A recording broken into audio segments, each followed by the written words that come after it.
जब भी कोई देश नाटो में शामिल होने के लिए सोचता है, वैसे ही रूस के राष्ट्रपति व्लादिमीर पुतिन की टेंशन बढ़ जाती है।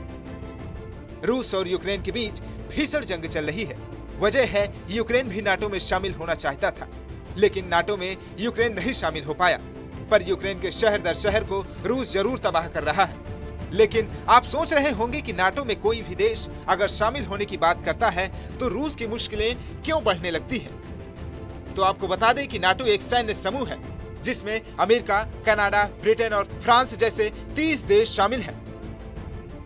अब रूस के सामने चुनौती यह है कि उसके कुछ पड़ोसी देश पहले से ही नाटो में शामिल हो चुके हैं। इनमें एस्टोनिया जैसे देश शामिल हैं, जो पहले सोवियत संघ का हिस्सा थे।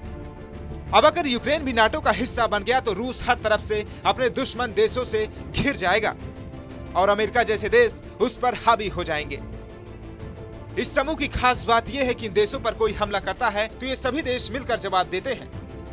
अब फिनलैंड और स्वीडन नाटो में शामिल होने पर विचार कर रहे हैं, लेकिन इस कदम को रूसी राष्ट्रपति कार्यालय की तरफ से खतरनाक कदम बताया गया है।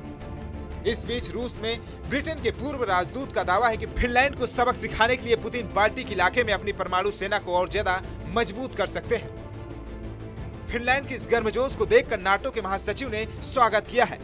साथ में अमेरिका ने भी समर्थन किया है। इससे पहले बीते गुरुवार को फिनलैंड ने ऐलान किया था कि नाटो की सदस्यता के लिए आवेदन करेगा।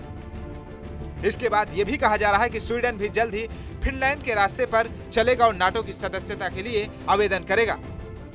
इससे पहले फिनलैंड के राष्ट्रपति सौली और पीएम सना मारिन ने एक संयुक्त बयान में ऐलान किया था कि फिनलैंड को सुनिश्चित रूप से बिना देरी के नाटो की सदस्यता के लिए आवेदन कर देना चाहिए।